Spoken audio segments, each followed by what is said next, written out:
Welcome to Second Saturday Tarot and Pacific Mystery School. And today we will be talking about the Tarot of the Spirit and Visionary Cosmology. Today is our last class in the series on the Visionary Cosmology 10 Powers, which, as if you've been following this, as you know, they match the tarot deck 1 through 10, fire, water, air, earth, or wind and earth. And today we move into the 11th power, dot. And what I want to say in just starting this out is that if this is your entry, if this would be your entry into it, and this might be the first video that you've seen, I don't think it will make sense. Okay, so I just want to say that at the outset, because this is a leap after you've learned the material, the rest of the material for Visionary Cosmology. So we've already been through the videos for one Visionary Cosmology 1, 2, 3, 4, 5, 6, 7, 8, 9, and 10. And so this is the 11th. And I will just make a note on this that get a piece of paper and a pen, because there's something that I want you to write down later. All right, so if you don't have that in front of you, you might want to go get it. All right, so here we go. We've been on our Visionary Cosmology Hermitage. We're in the year of the Hermit. And now we enter the last episode of our Hermitage, where we are learning the 10 powers. And now we go through the portal into the sphere of dot, which is the sphere of knowledge. These are the 10 powers as we have learned them, and we're calling them the Yoda powers just because Yod means hermit, and we're in the year of the Hermit, and the term Yoda came from the hermit. And for being in that space of the hermit, who is really the unexpected master. So these are the powers. First, we start with a 0 power. You are living universe with universal powers. So these are all the things we've been studying. Number 1, you are unique, a specialized spark of universe, never to be duplicated. Your attractions and desires and passions illuminate your cosmic powers and your contribution to the universe. So it's very important that you follow your dreams. Your dreams create the future of creation. Your dreams become creation. So create. And then number 4, stabilize your creations the best you can. But even so, number 5, change will happen. We can't hold it completely. We can't keep it as it is. Change happens. So when change happens, we need to release, redesign, and create anew. Adjust. Change is all about adjustment. Then number 6, walk in beauty and leave beauty where you pass. Beauty becomes the beauty of spirit, heart, mind, and body all functioning together in a harmonious order. Then number 7, transcend and transmute. Seek a greater way of knowing, and this is really the great work. Number 8, hone your knowledge. Okay, so we hone our knowledge. This is an intellectual place, and we symbolize what we learn. We put it into a set of archetypal symbols, words, and so on. And once we have that archetypal knowledge and those symbols, we can cast it out. And when we cast it out, we can cast it out to other people, and then we can seed the future with that. And then number 9 is all about the subconscious. So it's studied self and society. And then as we study means what you turn your attention to.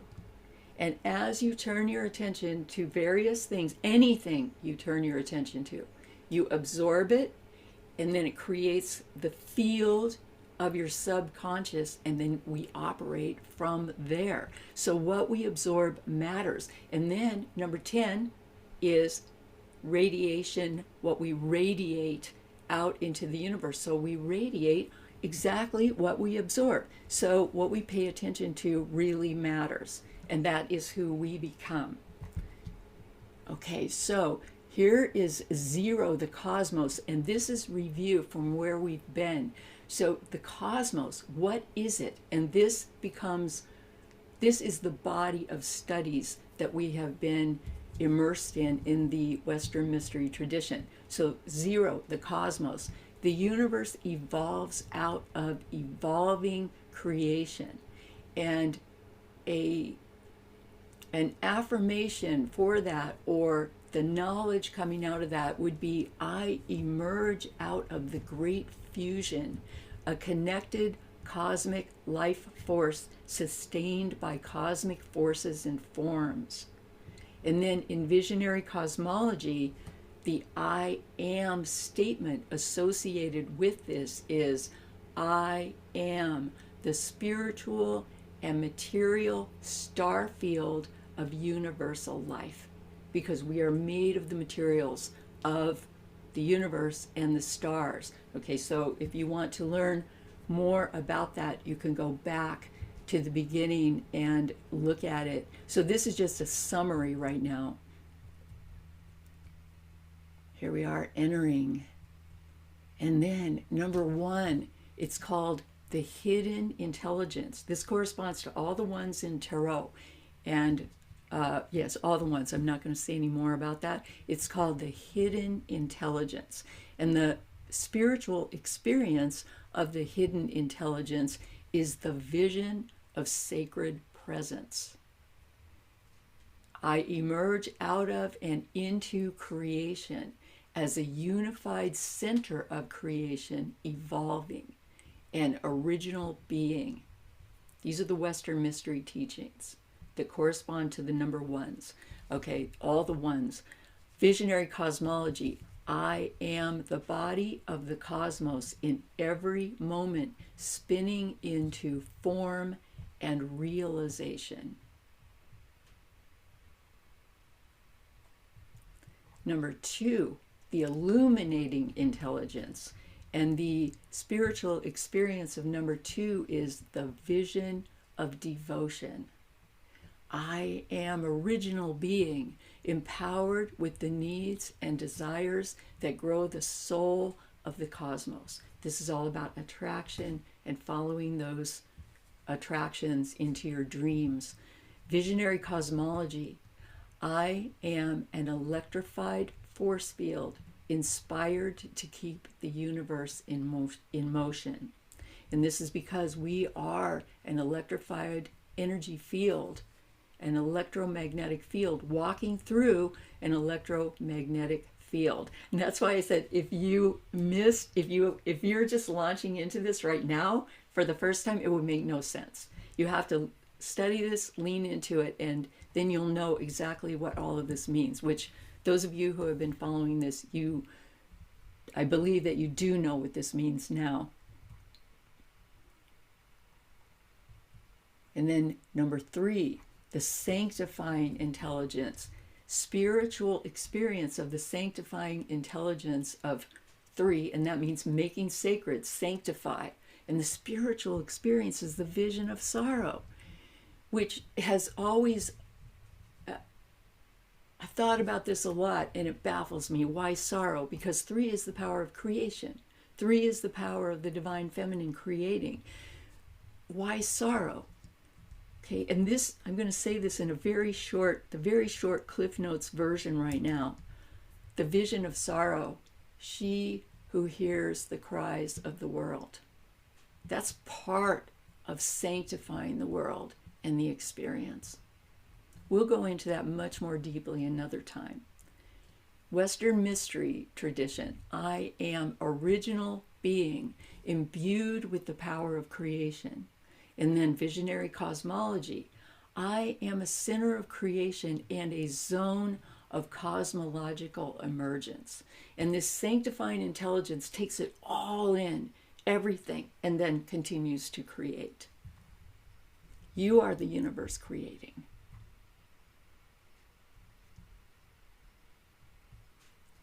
And then number 4 is called the receptive intelligence. And the spiritual experience of the receptive intelligence is the vision of love. In the Western mystery tradition, it is said, I am clear about what I value. I seek all ways possible to nurture and to stabilize what it is I love. And then in visionary cosmology, I am a sanctuary of nurturance. I am that.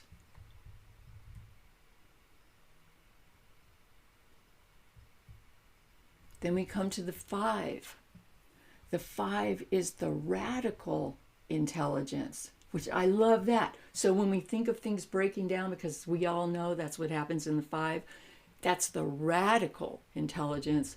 And just a note about radical, which I've shared many times, but I want to share it one more time right now. R-A-D, the root of radical, means root. So when things are coming apart, what gets generated is the root intelligence. It's the radical intelligence. And then things really start to move. Number 5. So 5 is a holy place, right? It's not a place to be feared. It's a place that is part of the whole movement of the universe. The spiritual experience in 5, when we get there, is the vision of power.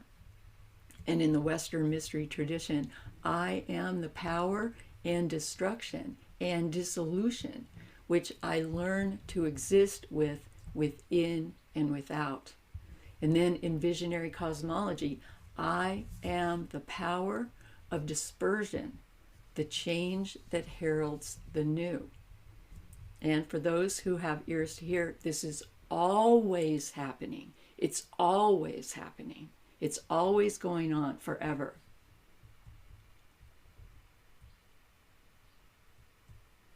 And then number 6, the mediating intelligence. Bringing all of these things, all of the above together in one place. And the spiritual experience of this is the vision of harmony. I am the beauty of cosmological expression, which I experience within and all around. And then in visionary cosmology, I am integral to the expansive interrelations of the cosmological community. Everything is happening and we hold it.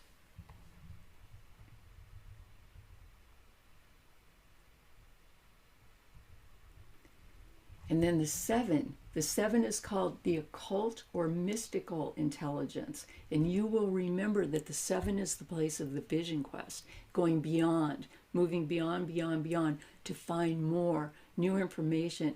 And the spiritual experience of the 7 is the vision of the triumph of beauty.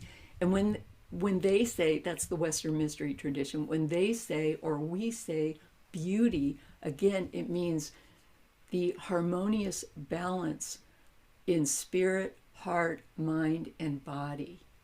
And also holding the powers of creation, of destruction, and everything, holding them and working with that, and then moving to a new level, seeking more information. Okay, so mystery tradition, Western mystery tradition, I am a seeker of wisdom and understanding, desirous of the deep sense of inner connectivity, which is what we're looking for on our vision quest. And then visionary cosmology, I am the cosmological adventure. I am the cosmological adventure in the transmutation of imagination. Just a note on the wording. Cosmos is the whole world that we are involved in that is inside of us, internal and external.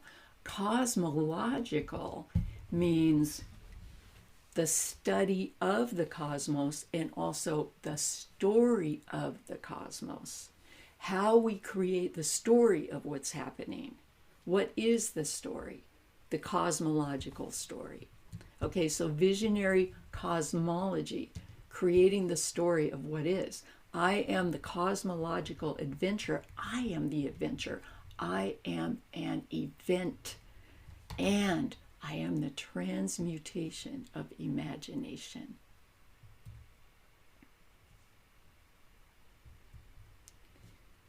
Then the eight is the place where we symbolize the absolute perfect intelligence aligned, and the spiritual experience is the vision of splendor. This is what comes out of that deep vision quest, where we receive revelations and we begin to see things in a new way.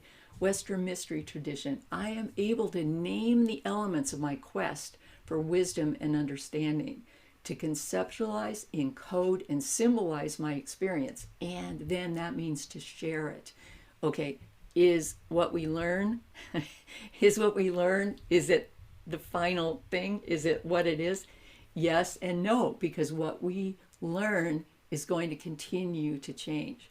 Our huge revelation of 5 years ago now may be very, very outdated in our consciousness. So we're alive, we're living, we're evolving through the whole thing. Visionary cosmology. Oh, but as we learn, live, and evolve, we're recording it. We record it. The universe records it. I am the record of cosmic experience, holding, integrating, and creating new code. Because the code is about how we code and remember our experiences, and how the whole universe codes and remembers each part of the experience.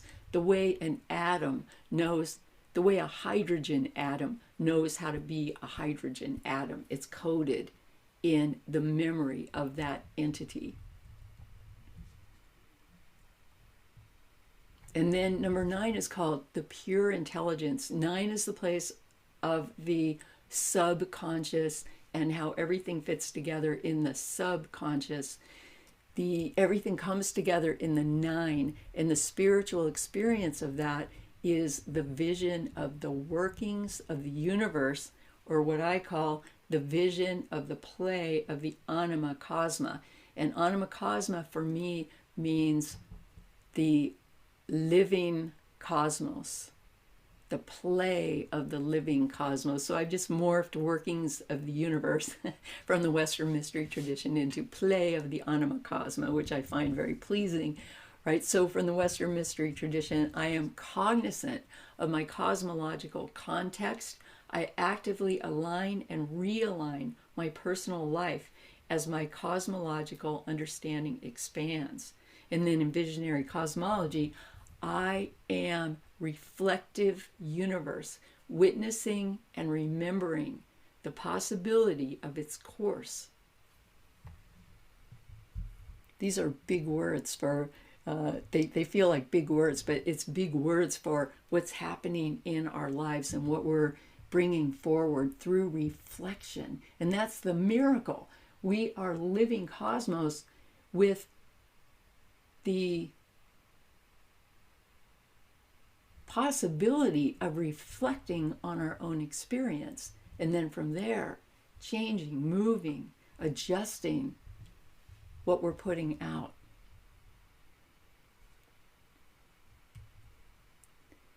Then number 10, the resplendent intelligence. This is the vision of cosmological communion. It's a sense of belonging. I am part of all this. It is all part of me. I am illuminated cosmos, being and becoming in illuminated cosmological reality and as illuminated cosmological reality. I am the cosmos in communion with the rest of the cosmos. In visionary cosmology, I am radiant cosmos expressing itself as a child risen from the sun. And this is, I want to call this scientific truth. We came out of our own star. We may have come here from other star systems, whatever, but we came out of our own star, that's for sure. The Earth rising and then developing. So here we are as children of the Earth in this particular solar system. illuminated by that.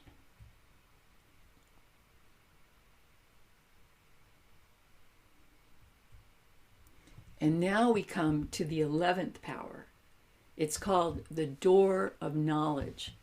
It is the intelligence of the mystical adventurer. And here we are on the path of mystical adventure. And what is the spiritual experience? It is the spiritual vision of radiant darkness. Most of our universe is composed of dark matter. There is a moment in which it all becomes radiant and we have a deeper sense of what it is, what's going on within and without. Visionary cosmology, I am cosmological being. And then we leap into this mystical part of it. I am the Stargate awakening, the portal and the passage into new dimensions of becoming. I am a portal myself. I am a passage.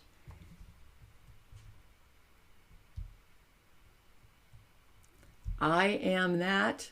You are that. We all are that. They are that. All of us. And I wrote down here, do you see? You are with me and I am with you. We are together.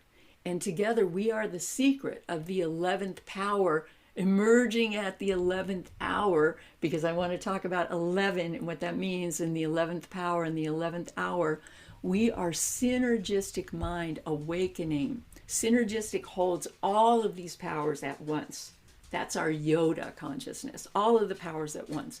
We are synergistic mind awakening in the infinite field of the new era. Okay, for those who have ears to hear, it's always the new era awakening. Always, it's always.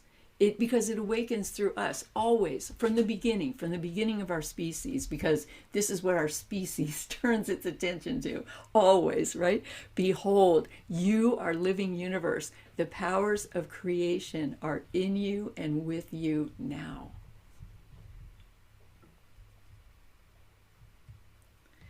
Dot is the 11th power in the 11th hour. Okay, but right now, I also want to point out, and this may be true for all time, that there's darkness, darkness about the planet. So, but here we go, connecting like this around the planet with new ideas, new imagination, new thoughts about what the human species might be and become. And what does the 11th hour mean? Okay, the 11th hour means it's the final hour before the end of a cycle of time, and it signifies a sense of urgency, a quick and decisive turning point, and the possibility and hope of a great revelation and offering at the very moment of the last gasp. And I'm being a little bit, a tiny bit sarcastic and ironic here, because in my lifetime, I think the end has been imminent 4 times. I'm not going to name them right now, but so I put here, for those who have ears to hear, the end is always near. But for us, truly, our lives are really short in terms of geological time. In geological time, we're not even here, really. So it's like, for those who have ears to hear, the end is always near. Okay, so let's blossom, let's bloom in the moment that we have. So what is most important to you? What is it? What do you want to do? What is your calling? And to rise into that. Every moment's the 11th hour. Let's make it count. Okay, what is the meaning of the word 11? It comes from Middle English and French, enleven, enleven, to lighten, enlighten, to lighten a load, to extend help, or to give a loan. And lev, with roots in Middle English, Old French, and Anglo-French, means to raise up or to lift. So 11 also means enlightenment, to enlighten and enlightenment. 11.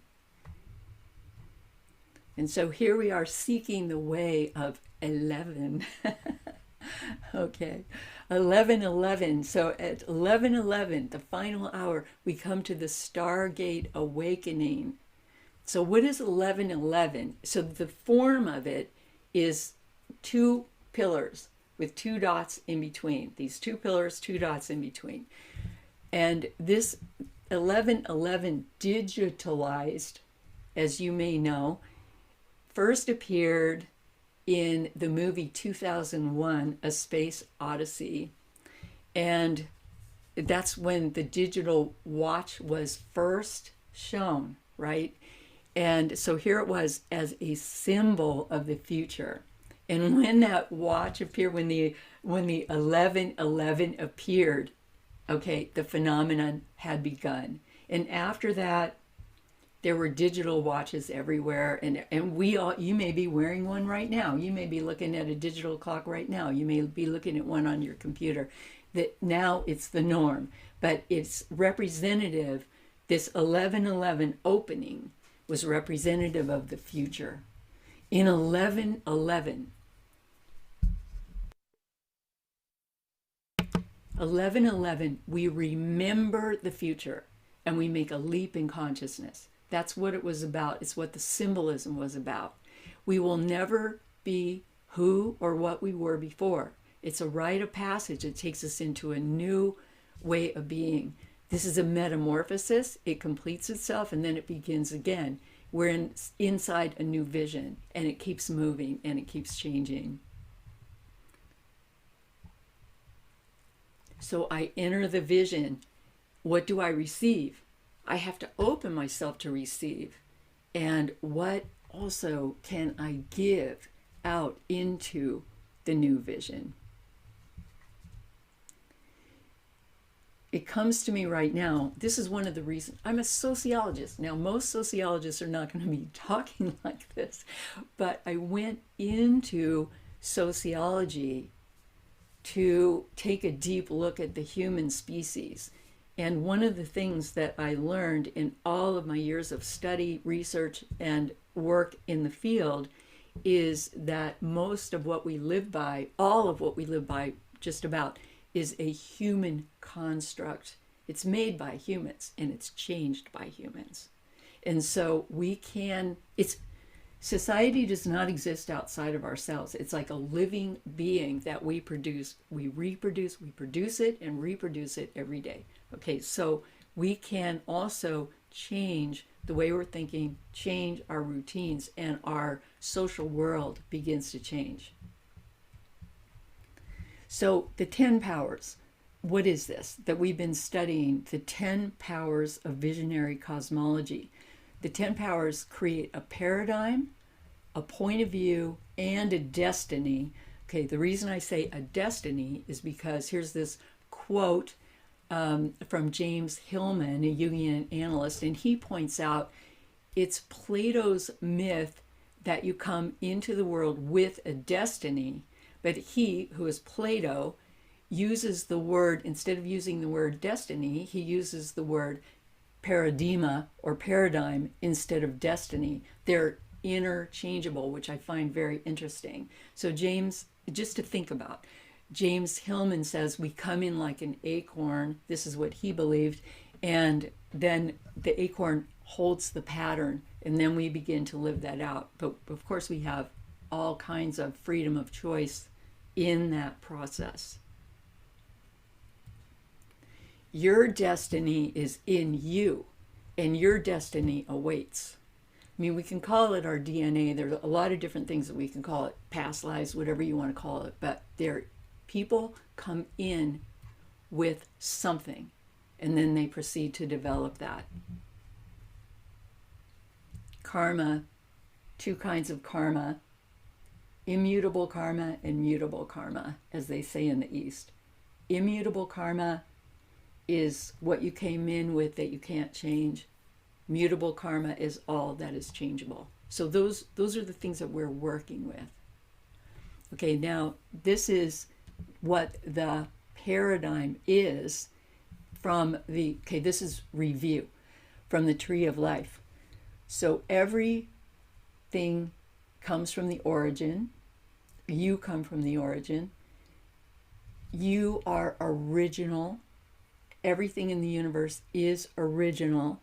Everything in the universe originates. That means it creates the future, and it creates original beings, original things, original entities.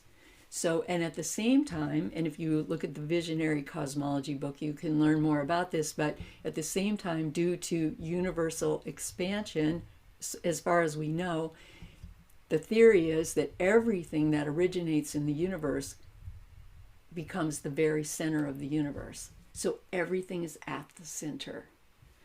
Number two, the universe is a charged field wherein aspects are drawn together as well as propelled apart. That's the energy field, the 4 different aspects of attraction. And then number 3, the universe gives birth to further articulations of its own existence. Okay, and those, each one changes. As they say, the daughter cell, for example, is very similar to the mother cell, but not identical. The daughter cell is always adapting. Those are words from biology. Number 4, the universe organizes and builds systems to sustain itself. So the universe is always protecting different aspects of its being so that it can, those things can survive. Also, number 5, the universe deconstructs, breaks down, and reconstitutes all the time. Number 6, the universe is in the continual process of balancing forces and forms and seeking harmonious equilibrium. 7, the universe continually evolves and adapts to changes within its own being. Number 8, the universe develops codes, formulae, and symbols by which it systematically creates, sustains, destroys, and remembers. The universe remembers its experience. Number 9, the universe absorbs and contains its own experience in the personal and collective storehouse, which may be seen or unseen. This is like the knowledge in the field, the knowledge in our own subconscious, the knowledge in the collective unconscious. It's all right there waiting to spring forth. The universe, in all its dimensions, emits what it absorbs according to its nature, both domesticated and wild. And wild is the part that springs forth that we're not expecting. You know, you could get 556 duplications of the same thing, but then on the 557th, something happens, and the next one's different. And so this is continually happening in the universe as well. So this is the tree of life paradigm. And if we think of what Plato was saying, we could also say it's a kind of destiny. Even though the destiny is open, it's a process. It's not a product, it's a process. So the destiny is actually a process. And the paradigm is processual. It is not about a product. You're the only one who creates the product with this process. You are the universe. You are living universe. That is the key point of all of the visionary cosmology. You are the universe. So this is the tree of life paradigm, and these are your cosmological powers. You have the power to originate, the power to attract, the power to create, the power to maintain, the power to destroy, the power to mediate, the power to transmute, the power to symbolize, the power to remember, and the power to radiate. All of that is within you. These 10 powers are a paradigm of consciousness. And when I first learned about this, this was how I felt about it. Wow, this is really important. And then these powers are your salvation. I wanted to yell it out. I'm yelling it to myself, though. Seize them. Seize them. They're so freeing. These powers are your identity. Own them. These powers are your future. Embrace them. These powers are your ecstasy. Enfold them. And I'm saying this with a lot of emphasis because I did a lot of workshops on this. This is before COVID, where I felt like yelling and singing, singing about it. And I did sing about it. Okay, claiming your powers creates a cosmological revolution within and without. So if we change the way we feel, if we change the way we think, if we change the way we're being, it actually contributes to a cosmological revolution, which is telling a new story, telling new stories. What story do you want to tell? And then everything begins to change, because the way it is based on the way it is. That means our world, our human world, is based on a particular cosmological reality. And cosmological means the story that's told about it. We're living by stories that are told. Okay, so what story do you want to tell? Yay! What story do you want to bring up within yourself? Okay, so now empowered with those 10 powers and almost into the 11th one, we enter the portal of knowledge where more will be revealed. And the portal of knowledge is the 11th power. The secret 11th sphere, dot. And dot means knowledge in Hebrew. So this is called the sphere of knowledge. Sphere 11, the gate between worlds, and in visionary cosmology, it's the quantum leap in understanding of past, present, and future. The past is not all one way. By attending to the past and looking at it, we can actually change our view of the past and what we believe it means. We can change the past, the present, and the future. Quantum leap in understanding. That which has been, that which is, that which shall become. All of this is within our powers of reflection in Sphere 11. And here is the mystical adventurer. Here's my little depiction of the mystical adventurer, because this sphere is us on our mystical adventure. So here are some of the names of dot that it's called. Dot is represented by the mystery card in Tarot of the Spirit, the secret 11th sphere, secret, the sanctum sanctorum, the empty room, the upper room, the holy of holies, the dwelling place of the Most High, the temple in the clouds at the top of the sacred mountain, island in the river, tower prison, which I think is interesting because these are names that have been passed down, because sometimes when we're imprisoned in a way is in fact right when we break through into other ways of understanding. So the tower prison can be a place of breaking through in our consciousness. It's the inside of a prism, inside of a corn seed, or we could add there inside of an acorn if we wanted to bring James Hillman back in. It's the realization of everything, the realization of nothing, and it's all possibility and none, because it's also a place of paradox, where paradox meets. It stands just off outside the tree of life, not exactly on the tree of life, but it's like another dimension, and it's a dimension that we can only get to through, well, we can fall into it, or we can, in a sense, meditate into it. The wormhole, the quantum leap. So this wormhole is a passage into which the line of field disappears and into which it travels. So we can't see where we're going when we get there, but we're going somewhere. We're going between dimensions. It travels instantaneously like an electrical charge.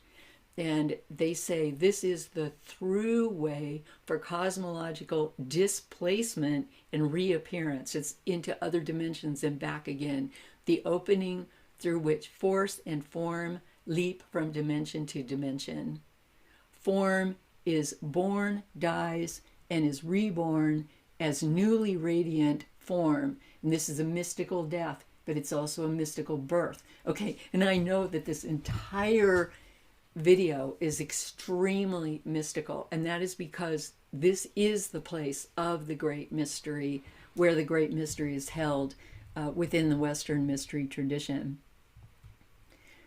Here it is, the mystical adventure. The mystical adventurer willfully enters into the unknown to gain in wisdom and understanding, to learn, to become enraptured with the ideas of truth and beauty. What is that?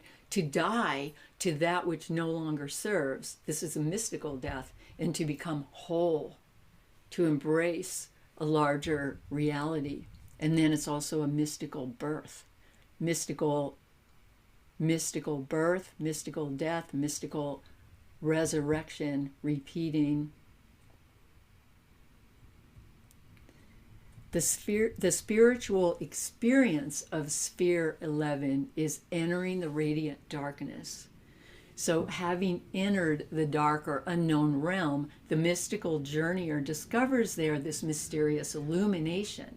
That's the radiant darkness. What seemed dark becomes illuminated. That is something like your eyes adjusting to the light. In the beginning, in the beginning, the journeyer passes into the realm alone, but then learns again and again and again that all that is interwoven, and the mystical journeyer is not alone. There's company there. We're never alone. In fact, we're completely interconnected. And so it could be said that we're not alone, but we're all one in this place. So Sphere 11, the astrological archetype for the astrology associated with Sphere 11 is Neptune, god of the cosmic sea. I decided to look at the Greek god himself, but it's just these qualities, these archetypal qualities that are the qualities of sphere number 11, dot. So dot is a mystery in the heart of a mystery. It's a deeper, more complex odyssey into mysterious waters. And what we're wondering is, what land am I in? What land have I come to? These strangers, are they friends, or are they dangerous? We're always trying to learn how to navigate through confusion, deception, and destruction, learning ultimately how to calm the seas, calm the turbulent waters. We learn the experience, the emerging awareness of expanding fluidic consciousness. That's what dot is about. So Neptune symbolizes a hero's or heroine's journey into mystical consciousness. And then with perseverance, the mystical journeyer might arrive here, Joseph Campbell, where we had thought to slay ourselves, where we had thought to slay another, we shall slay ourselves. Where we had thought to travel outward, we will come to the center of our existence. And where we had thought to be alone, we will be with the entire world. Okay, so there's an opening that can happen when we move into this mystical place. Again, represented by the mystery card, and the mystery card lives in the center of the abyss. So on my diagram of the Tree of Life, you can see the abyss where it is on the card, and then dot is right in the very center. So it's a sphere in the very center. The abyss is the unknown. It's not on the Tree of Life. It's like under the Tree of Life, below the Tree of Life. If you put the Tree of Life horizontal, you could look down into the abyss, and you could look down into the sphere of knowledge. Or if you put it horizontal, you could look up into the abyss, like looking up into the Milky Way, and dot would be at the center. There's no directionality, but this is a place that we can see, and sometimes we fall into it when we don't intend to, and we will get a series of lessons. That's when something unexpected happens. the mystery card. Okay, so with the mystery card, it said the closer we get to truth, the more we perceive paradox. And I just wanted to put here how all, as you already know, all of the cards of Tarot of the Spirit are painted on a diagram of the Tree of Life, including the mystery card.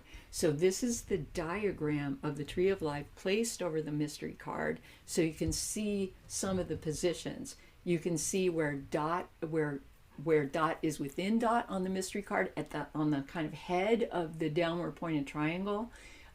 You can see the abyss going across with the red stripe moving into the yellow. You can see the hook going into the center of a series of concentric circles, and all of this contains the entire tarot. So you see how the whole tarot deck is contained inside this mystery card, and it all comes together right at the top of that downward pointed yellow triangle. Okay, so here we'll go a little bit more into the symbolism, but what does it mean? Okay, so the closer we get to truth, the more we perceive paradox, and that's because the Tree of Life contains everything, the dark, the light, the high, the low, whatever it is, male, female, it's all pairs of opposites are contained within the Tree of Life. So in dot is the state of readiness to engage. So we leap off into another dimension, and we're in a state of readiness to engage. It's the meeting place of paradox that contains all of the pairs of opposites. It's a place or moment where positive and negative charges make contact and become electrified.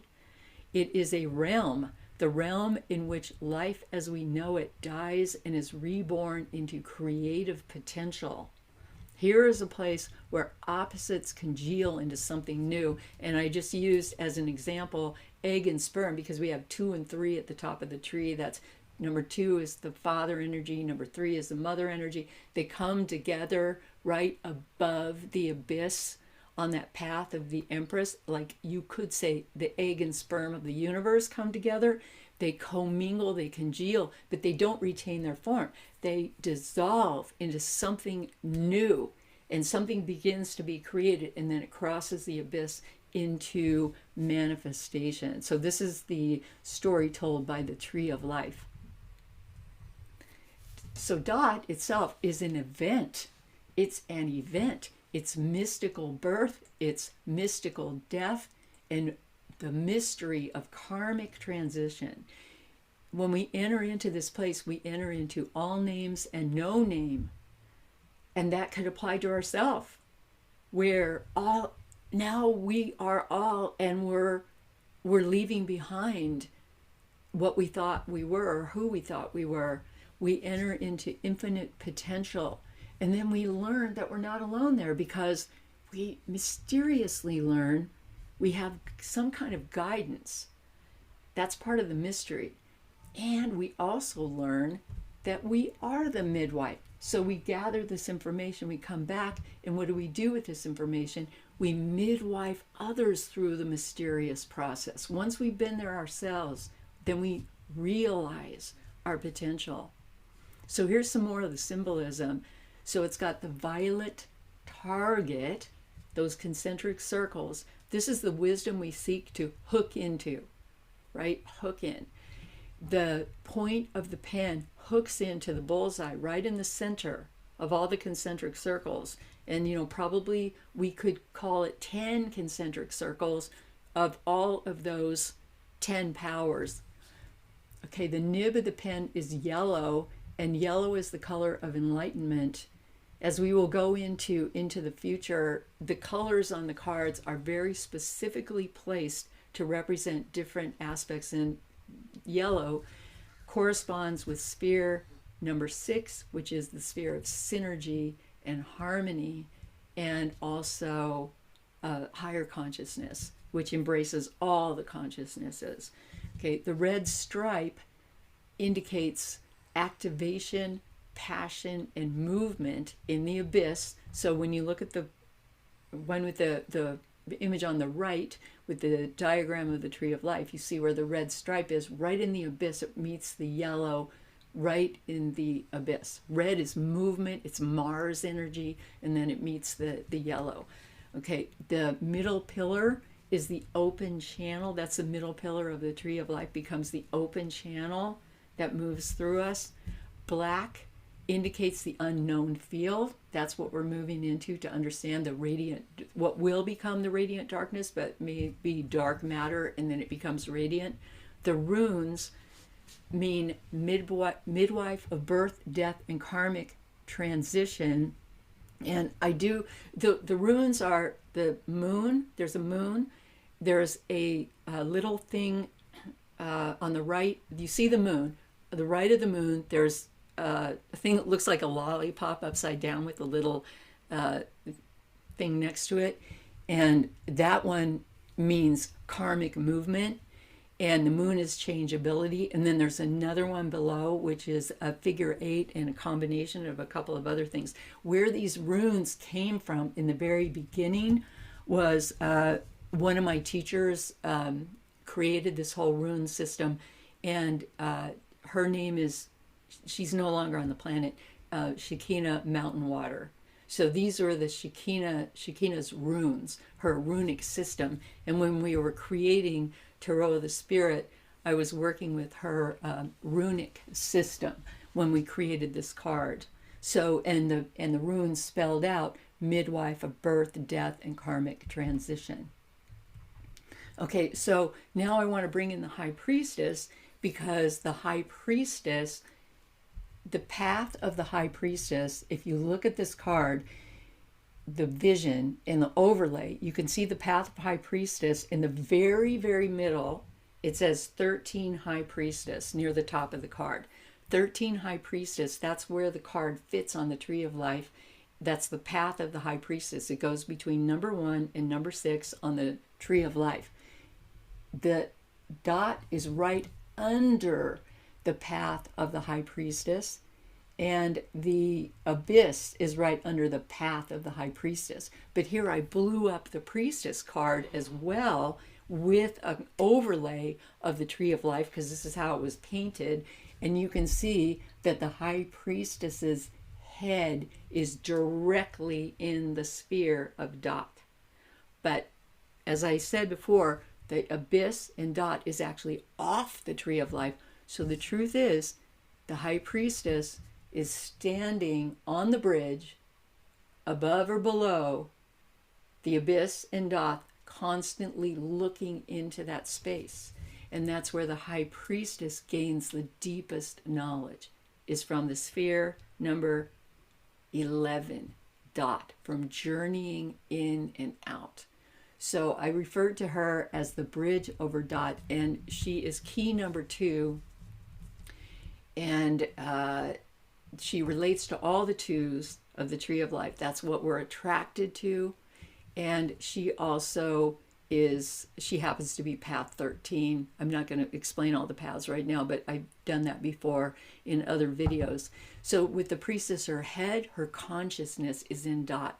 She embarks on a journey into the abyss. She discovers the secret door of knowledge, which is Dot. She intuits meaning and purpose. She enlarges to fill the whole space, and she returns carrying the Akashic records. That's what she's holding.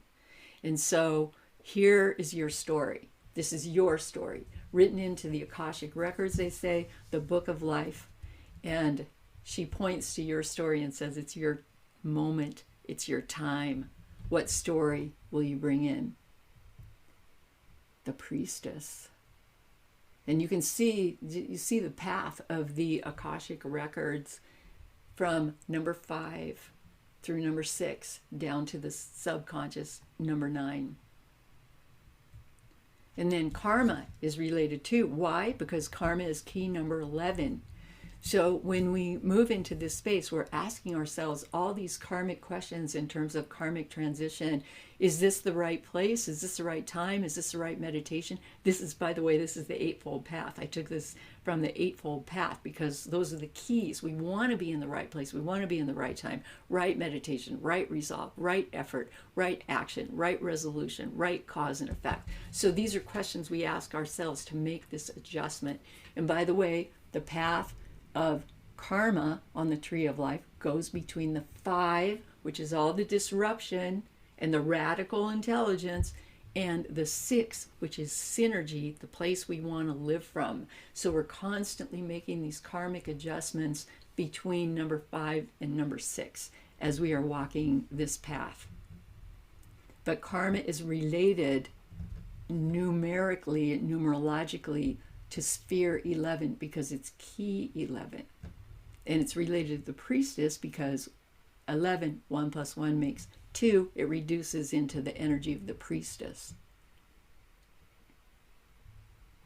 And then the third one that's related is resurrection, key 20, because it's a 1 in 1, number 11 reduces to 2. Resurrection is related because in resurrection, so the priestess, karma, and resurrection are related numerologically. Resurrection is really important because in resurrection, what happens, just as we move into this sphere of dot, you can see where the head is on resurrection, and it is just beginning to move into the sphere of secret knowledge, a dot where the veils are parting the veil to be able to see in a whole new way. And the question of resurrection is, what world have I come to? And it's all about healing. You see on the card, number 6 is where the red cross is on the card. That's a red cross of wholeness and healing, spirit, heart, mind, and body. Okay, it is said that we can't just leap into cosmological awakening. Now, sometimes we can if something happens that just startles us into awakening. But in general, it's really important for us to incorporate all of our life experiences, all of the paradoxes of our life experience, because there's so many paradoxes that we live with, to actually bring them together, incorporate them, see how they fit to become whole. And that is critical before we can realize a bliss, a kind of bliss that will last for us. So it's like doing this subconscious exploration is really, really important. And even when you look at where the hook is on the image, you see it's right above sphere number 9, Yesod, which is the subconscious. It's like subconscious exploration will take us there, and we'll know how we got there. They call that, in the mystery tradition, they call that rounding the nadir. The nadir is the bottom part of the tree of life. So if we started at the top and we go to the bottom, if we start at number 1 and we go to 10, we have all these experiences and we embrace them all. But we can't skip over these experiences. Let me put it this way, if we try to repress, if we try to ignore those things that are difficult, traumatic, or whatever, they are going to come back. They will return, they will arise, and we will have to deal with it. So on the way here, rounding the nadir is dealing with all of our life experience so that we understand the meaning of it and the lessons in it. Okay, and so once we do that, once we understand these paradoxes, then we can really leap to the next level. So here comes the priestess again, with our karma, our destiny, our imagination all activated, and so that we can live our true destiny or create our true destiny, all in the sphere of dot. And then here's the overlay of dot and the priestess. And this is our motto, right? No matter what, how splendid the adventure, woo! Okay, this is the path of the mystical adventurer. I'm not saying you have to take this path, but if you take it, so many things happen, right? So how splendid the adventure in terms of the immersion into the wonder.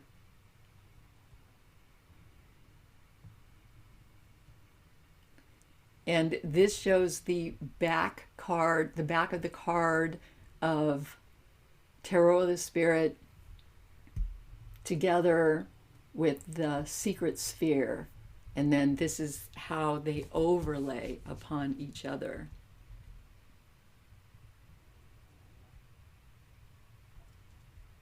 This is the adventure of Tarot of the Spirit, which contains all of these positions and places. And again, today is our last day on the visionary cosmology, ending with the mystery card and the path of the mystical adventurer. And now I would like to take you on a little guided meditation. So here's where I would like you to get your piece of paper so that you can write something down, and your pen, and I will just guide you through this so you can just listen, and we will make a first level entry into the secret sphere of Dot. Don't be afraid. We're all here together on this mystical adventure. Okay, so just begin by relaxing. You can just close your eyes and breathe and relax. So start by breathing and relaxing. You can just feel your breath going in and out, slowing your breath down, and just feel yourself dropping down into a slowed down place where you're just releasing any struggles that you've had going on and taking this moment to just relax, relax, relax. Feel your body relaxing. And if you feel any tension in your body anywhere, you could just maybe squeeze those muscles a little and then let it go. Just let it relax. So allow yourself to drop down, down, down, down with your breath. And as you're dropping down, down, down into a state of relaxation, imagine the color indigo in your consciousness, indigo and dark violet. Just feel this dark violet energy within you and around you. You can imagine that you're floating in an indigo and dark violet field.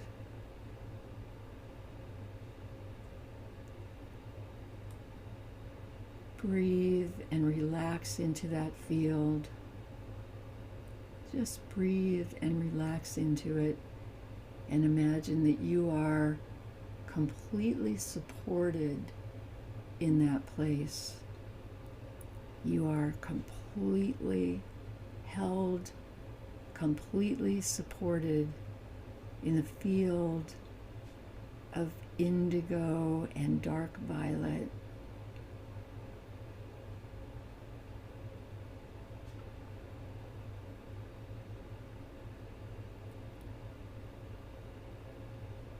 Now imagine that in this field there is a place which is a high temple. It is the temple of the mystics, the temple of the initiates. It may have a form and it may not have a form. You will know. Imagine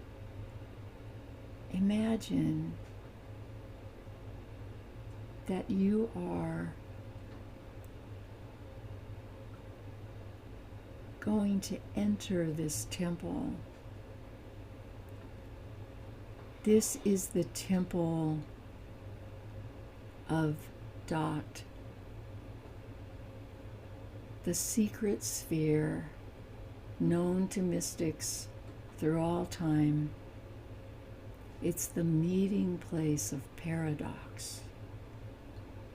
It's called the sanctum sanctorum, the empty room,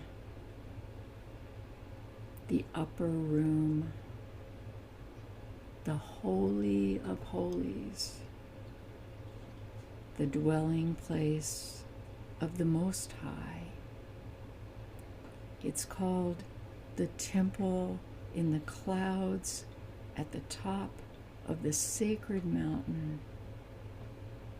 It's called the island in the river. It's called the inside of a prism. It's called the inside of a corn seed. It's the temple of the realization of everything, and the temple of the realization of no thing. Imagine yourself entering the temple. You enter the temple by intention. You enter the temple by thought. By thought alone, you can enter this temple. Anytime, any place. Imagine you're in this temple, feeling that energy of the indigo and the dark violet. You are in the temple, completely supported.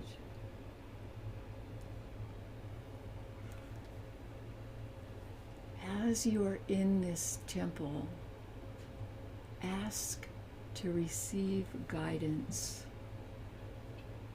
Guidance in any form, the form of guidance that is right for you. You might see something. You might hear something. You might sense something, intuit something. It might feel like someone. It might feel like your own higher self. Take a moment to connect with that feeling of guidance inside the temple.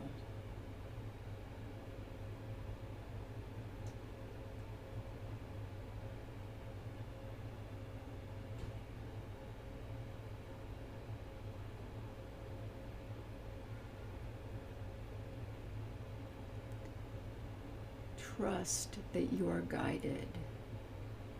Trust that you are guided and that you know. You do know. Ask the question, what is my true nature? What is my true nature? What is my true nature? And just listen, listen, listen for the answer. And as it begins to come to you, write it down. What is my true nature? So just allow yourself to bring this energy in, receive it, open to receive, and write it down. What is my true nature? Anything that comes to you, anything. Trust what comes.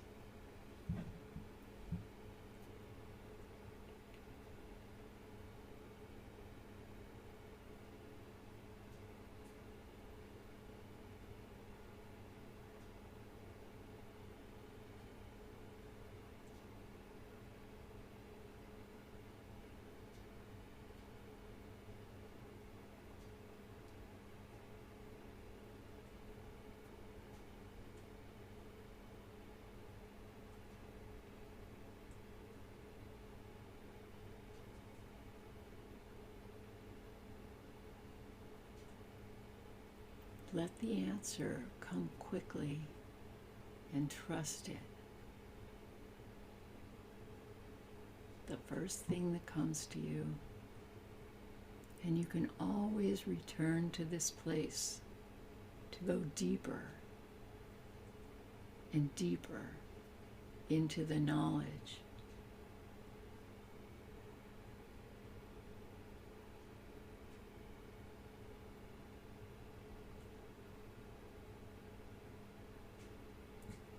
Bring that writing to a close now.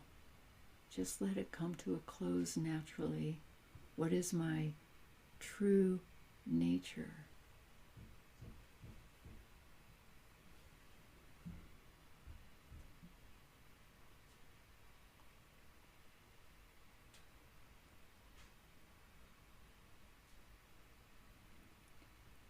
And now ask another question.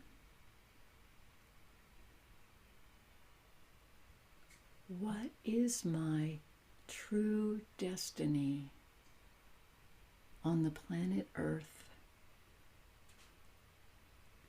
What is my true destiny on the planet Earth? What is my true destiny on the planet Earth? And just listen, receive, and trust whatever comes to you.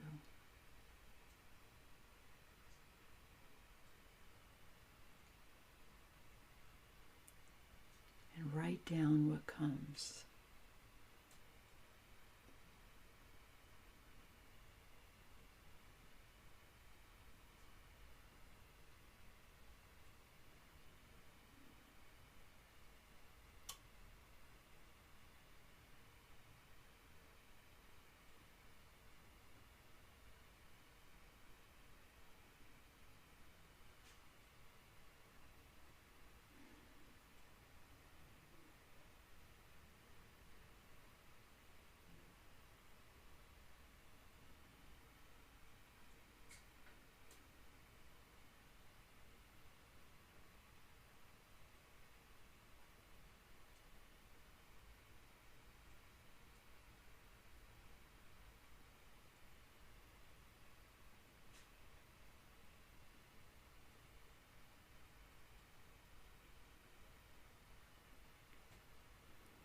Let the answer come quickly and easily. What is my true destiny on the planet Earth? And just bring that to a close, knowing you can always come back here.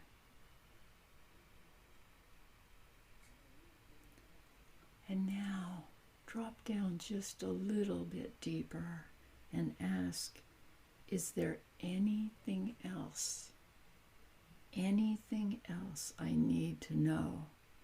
And just listen, receive, and write down whatever comes. Trust.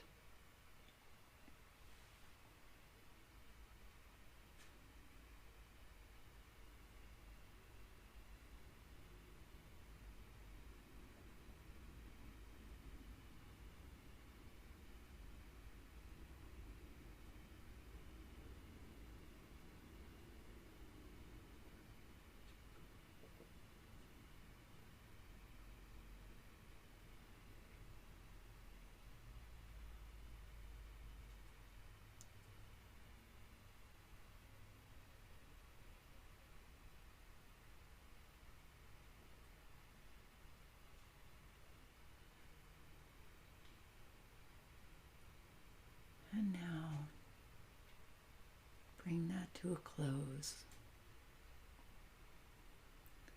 And close your eyes again. Floating in the beautiful indigo, deep violet, dark violet field of the Sanctum Sanctorum.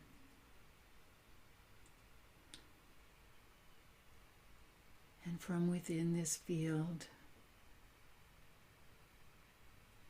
thank your guides or guide,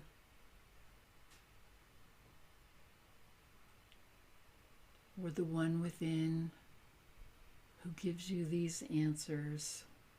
Give thanks for what you have received.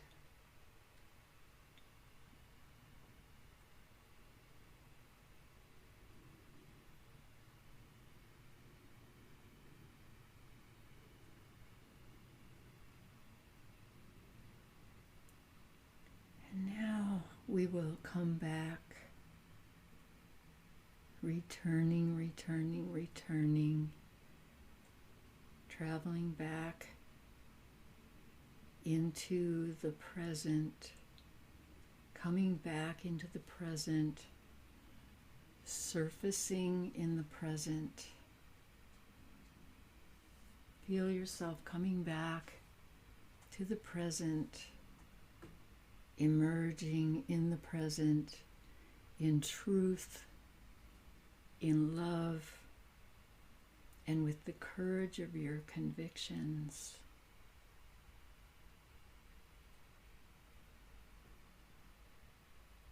This is the ancient path and the path of the future.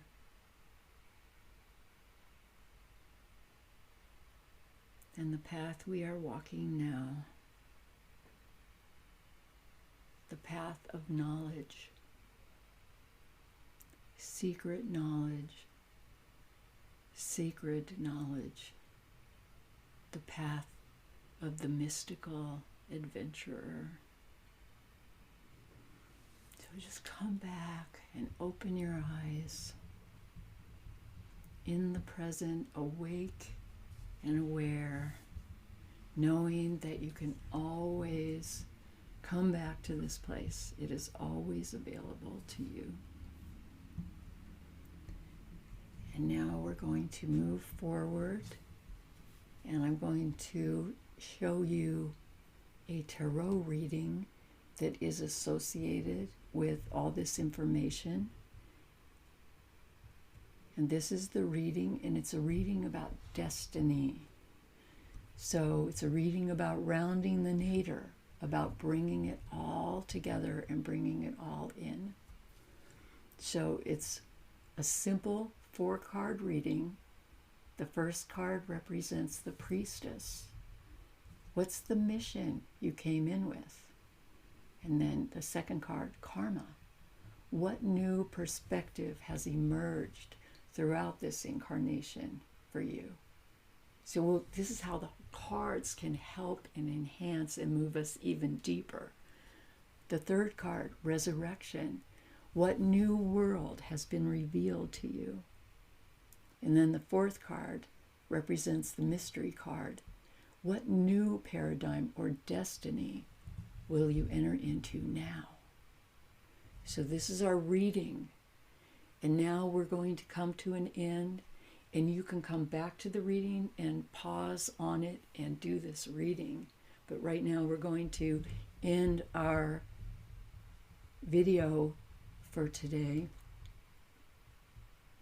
And these are our texts, our same texts we've been working with all the way along in our journey of visionary cosmology. Kabbalah and Tarot of the Spirit, the Lightning Papers, and Visionary Cosmology. Those are the 4 texts we've been using. And then here's our homework. So Tarot of the Spirit, to read the sections on the priestess, karma, and resurrection, if you want to go deeper with this material. Kabbalah and Tarot of the Spirit, read the 11th sphere dot through the mystery card, because it's 2 sections, the dot and the mystery card. The Lightning Papers, chapter 11, dot, and then Visionary Cosmology, chapter 11. And then I would ask you, so if you're working on this and you're working with the books, study the chart on page 98 in Visionary Cosmology. Look at that chart, and then compose your own I am statements based on your studies in visionary cosmology with one statement for each power. This is what we opened with today, but I want you to do your own to bring it into the fullness of what it can be, especially if you're especially if you're working on the certification in visionary cosmology.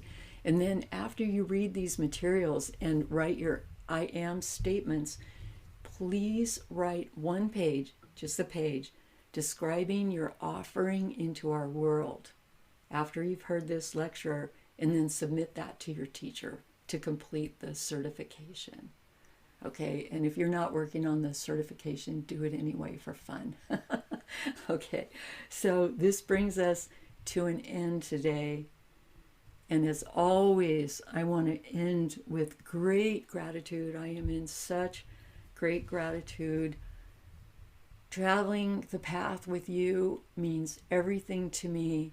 I am so grateful to be on this path with you and to be able to share it with you, entering ever more deeply into this amazing mystery that we are exploring together. So bless, bless, bless.